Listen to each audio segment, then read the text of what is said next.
And welcome back. This is the Catholic Lady, and we are reading Great Lion of God by Taylor Caldwell. The book was written in 1970 and is currently out of print. We were just reading chapter 9 as Saul discovered that his father did indeed have a great passion within him for the faith of his people. And now they have both retired. We're going back to chapter 10, and we will continue with Hillel's story. Hillel ben Baruch went to visit his kinswoman, Hannah Bash Judah, and her beloved husband, Aulus Platonius. Saul refused to accompany him, despite Hillel's pleas. "I have no desire to converse with Romans, my father," said Saul. "What are Romans to me, the oppressors and the enslavers of my people? 2 nights ago you berated my grandfather for his collaboration with the Romans for a shameful peace. Last night you told me that he would not remain unpunished, nor his sons with him, nor his sect. Yet today you visit Aulus Platonius, a Roman oppressor? I am astonished." Hillel sighed. "Aulus, no more than I, loves the imperialism of Rome, for he is an old Roman of the stern school, who can justly blame the Roman soldier, the Roman proconsul, even, God forbid me, the Roman bureaucrat and tax gatherer. One, if one is sensible, blames government, not the servers of the government, not those entangled in their governments.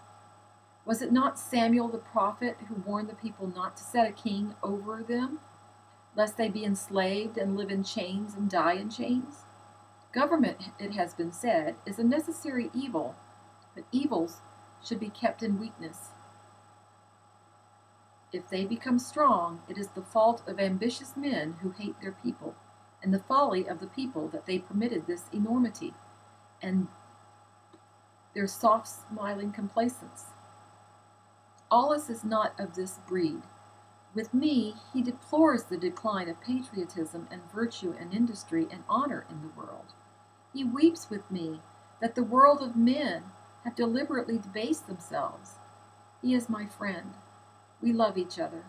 I do not hate him because he is a Roman, as helpless as I am, a Jew, in the machinations of government. We are brothers together. Together we honor God, blessed be his name.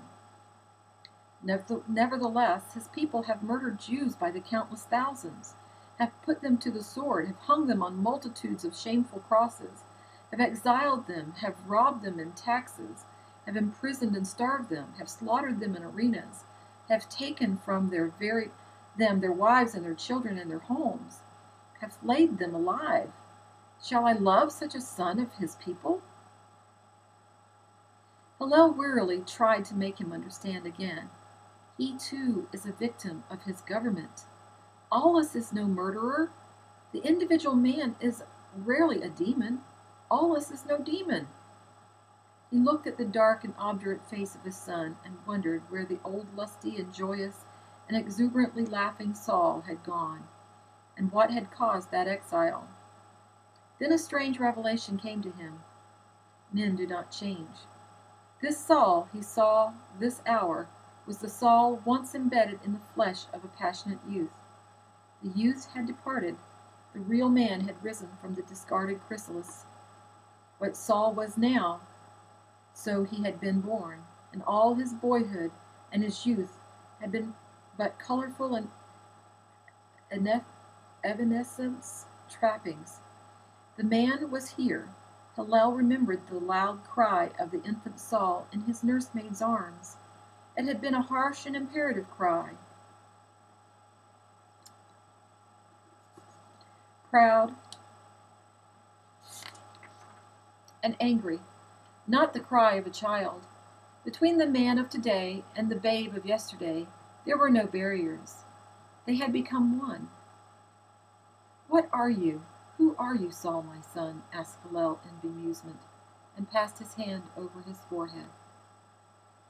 Saul smiled at him grimly, as if he fully understood.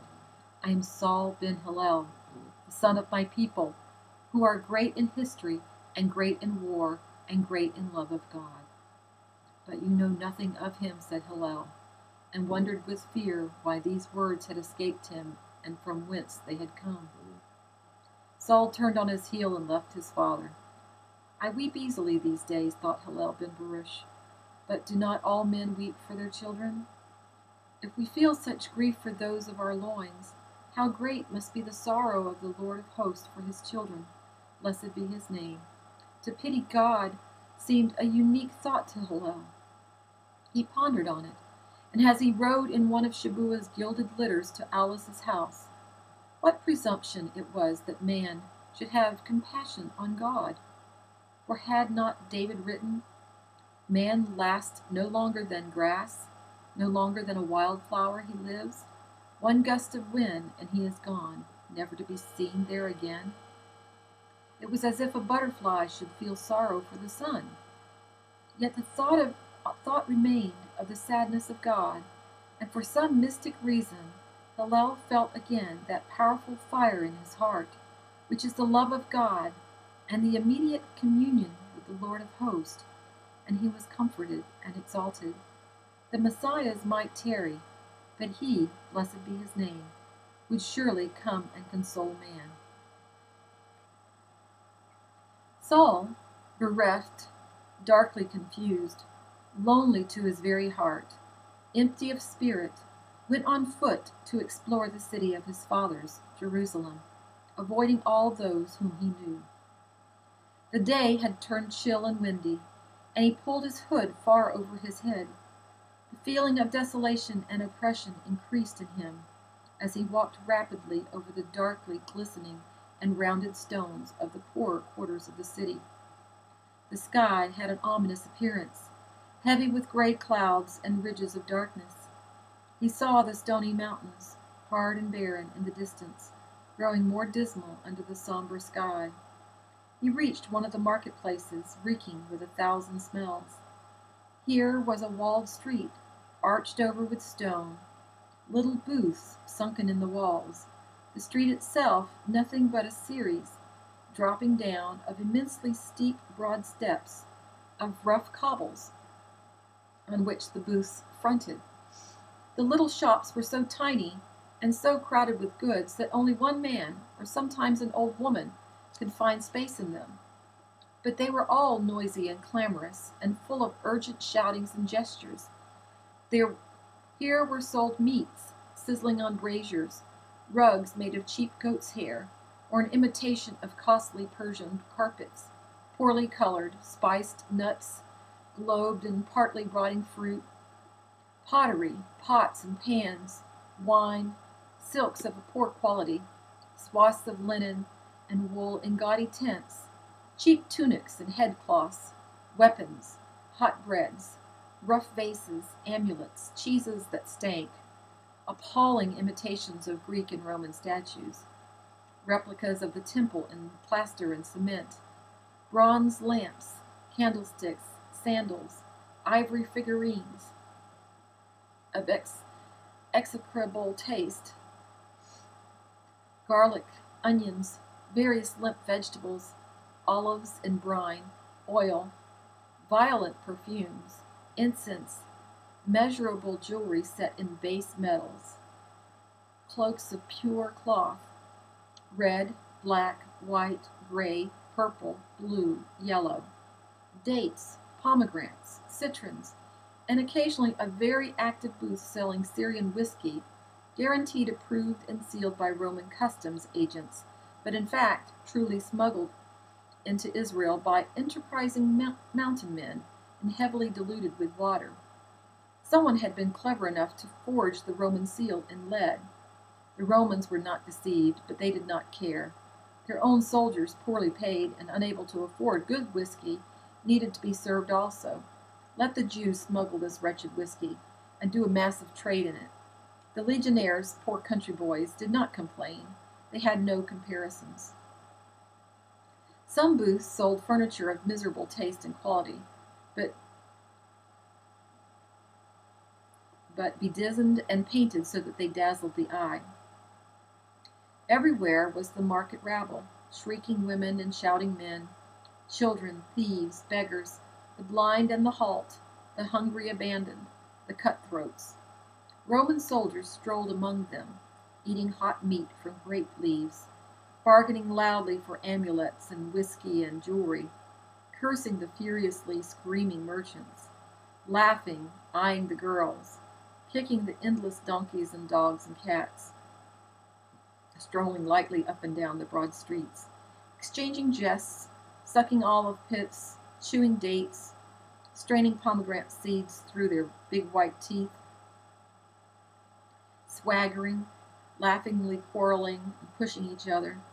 In short, they were like young soldiers forever and a day in an alien land enjoying themselves, inclined to be amiable, drunken, and hungry, boisterous, proud of themselves, and anxious to be friendly even with robbers and merchants, sometimes with utter good nature. They would reach across huge heaps of piled goods and tweak the beard of some merchant, who would pretend to wrath and shake his fist at them, cursing them in Aramaic, and then swindling them a moment later. It was a payday for the Roman soldiers. By nightfall they would not have a drachma left, though they would be happy and surfeited, having slept with a harlot under a bridge or among cypresses or beneath an aqueduct. Sometimes a laden camel would appear, lumbering and complaining at the steps, tugged viciously by his owner, who delivered fresh goods to the stalls and added to the clamor with his complaints that he had been robbed by cursed townsmen. Colored awnings fluttered in the sharp wind. Men drew their cloaks closer. Women held their headcloths against their mouths in protection against the swirling dust. Animal offal strewed the streets. No one strolled except the soldiers. The avaricious faces of the merchants and the market rabble were bent on gain before the sun fell, and as the day advanced, the shrill screams and bellows became louder, the pace more frenetic. It was dim under the stone arch, except for the fires of the braziers, yet the gray and luminous light heightened the color of garments, the strong reds and blues and yellows and whites, and glimmering on racing feet. The stench and noise and the press of bodies stunned Saul.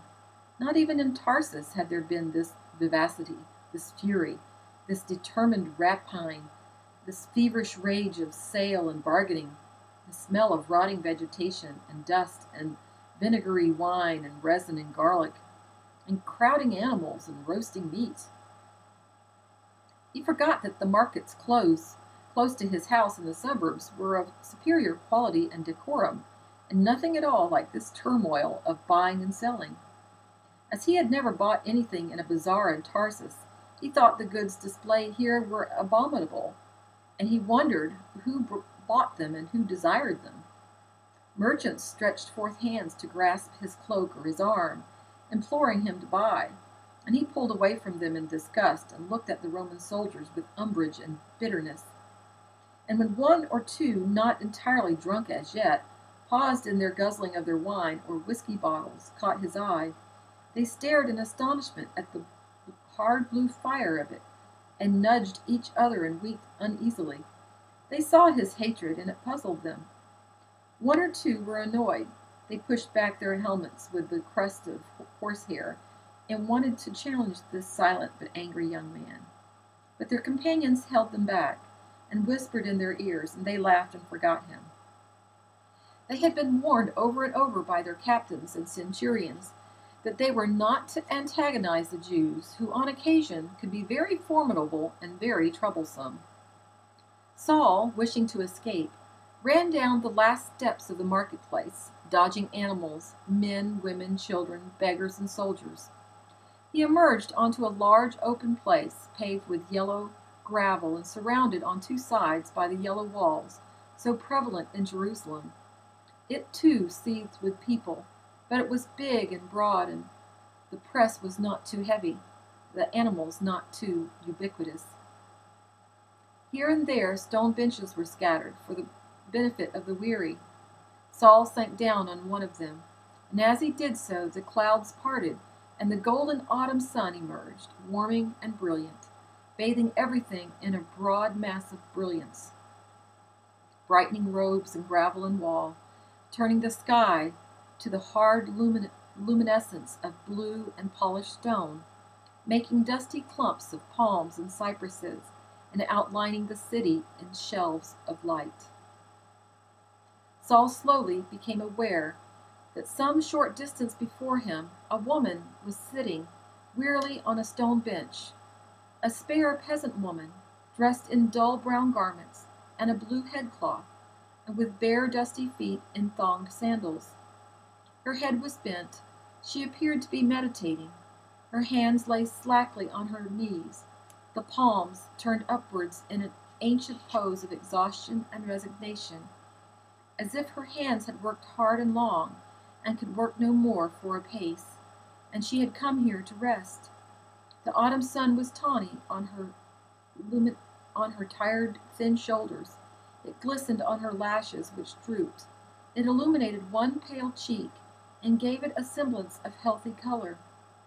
But the lower part of her face and her hair were concealed by the headcloth which she had drawn over her mouth and nose and brow against the bright but nimble wind.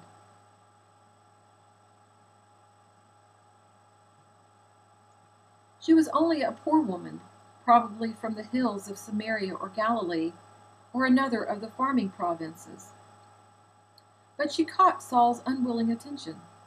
He did not know why he stared at her bent head, and why her depleted attitude attracted him. She had come a long way for the holy days. A basket stood near her knee, and 2 doves were held there for the sacrifice, all that such a woman could afford. She seemed a member of the Amoritism, those who labored in meager vineyards or stony fields, and milked goats or tended geese or picked fruit. Her feet were partly turned as if to rest them. Saul guessed that she was a middle-aged woman about 35 years of age, or somewhat younger, for her figure was not shapeless, even under that shapeless brown garment, and her ankles, he saw, were delicate and very thin. Yet she appeared to be dozing in the warm brown and gold sunlight, and her breath hardly raised the cloth of her breast. She was very insignificant in appearance, and Saul was irritated by the fact that he was caught by something in her attitude.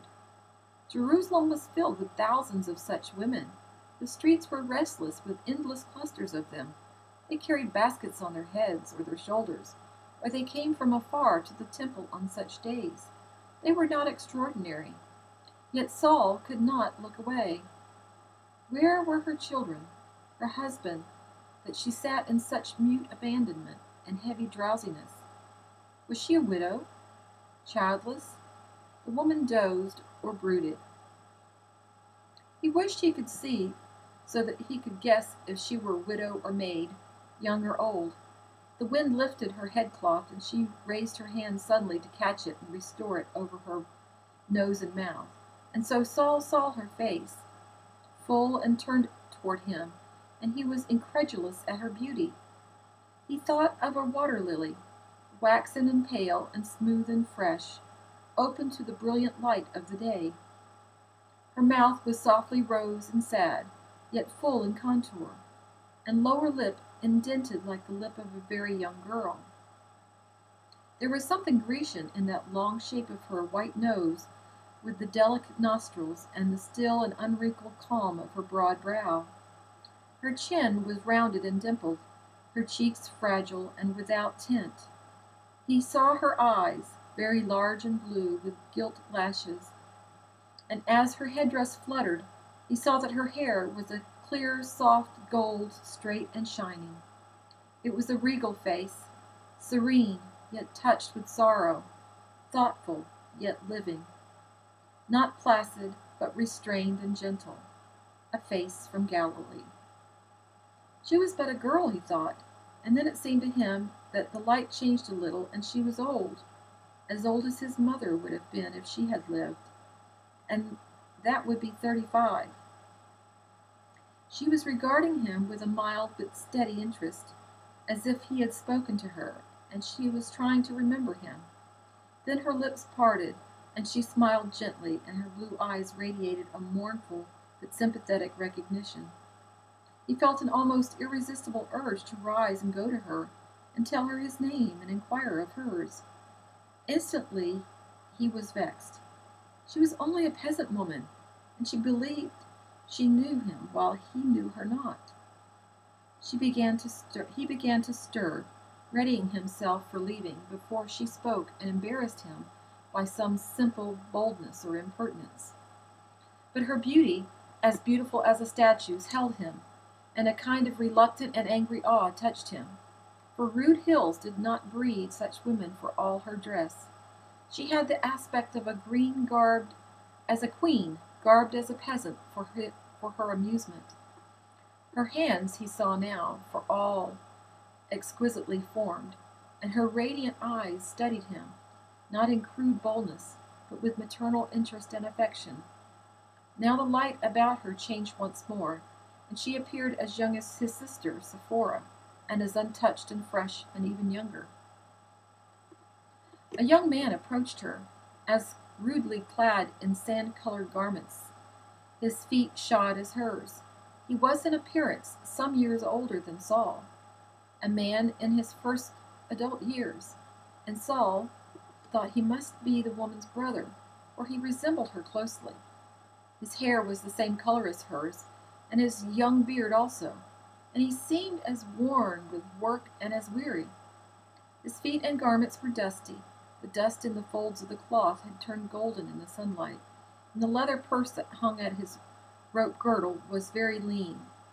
He was moving slowly, as if he too had come a long distance, and his cheeks were haggard with weariness.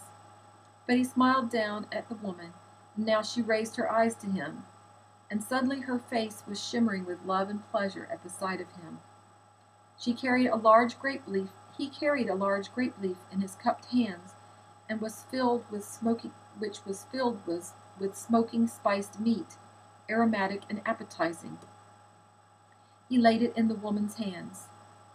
"Thank you, Yeshua, my son," she said. She spoke in Aramaic, and her voice was soft and ineffably sweet.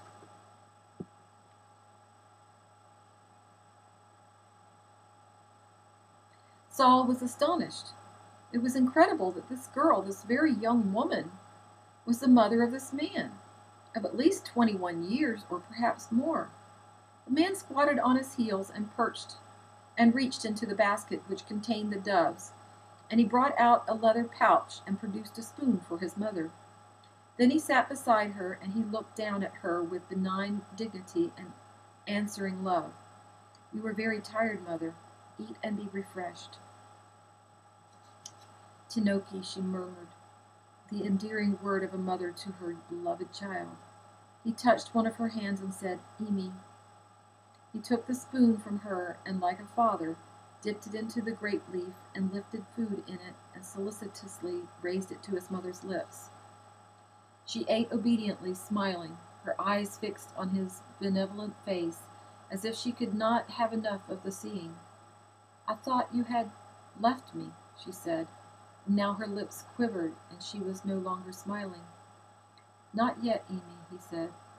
Saul, watching in fascination, he could not help, but which he vaguely resented, was struck by the young man's voice, for it was deep and strong, and as venerable as rabbis, with strange and moving undertones like half-heard music. "You will know when I must go. You will not be unprepared." Tears appeared in her eyes. She bent her head to hide them, as if ashamed. "Forgive me," she said, almost inaudibly, "but I am weak today. Forgive me, Tinoki." He lovingly and compassionately touched the side of her cheek, and with his fingers, the vibrant, strong fingers of a workman, she humbly took the spoon from him and ate of the food he had brought, and he watched her with a deep and wistful devotion, as if he were pondering on some pain he had caused her or was about to cause her. His own pain was obvious, as if his very vitals had been wounded, and yet he smiled down at his mother and urged her to eat when she faltered. "I have not been such a son to my mother," thought Saul, and it seemed to him that the pain of the strangers had reached out to him and had touched his own heart with a finger of fire. Deborah, in the light of the woman opposite him, took on a kind of radiance from her, as though she were the mother of all mothers, and women drew light from her. It was a foolish thought, Saul commented to himself, restlessly, but it held him. Deborah had been but a child, who had never attained womanhood, a petulant, beautiful child who had never been satisfied with her husband and her son, and had complained in her pretty voice incessantly. The world had not given her her just deserts. Still, in this woman's presence, the memory of Deborah became sorrowful to Saul, and he felt his first real grief for his mother, and he could not understand it. Saul, he thought, he is her son, and she is only a woman. Yet he regards her with the respect the Greeks once gave their gods, and he is gentle with her and inexplicably tender, as if above all women, and perhaps all men, she is the most beloved to him and most precious and sanctified.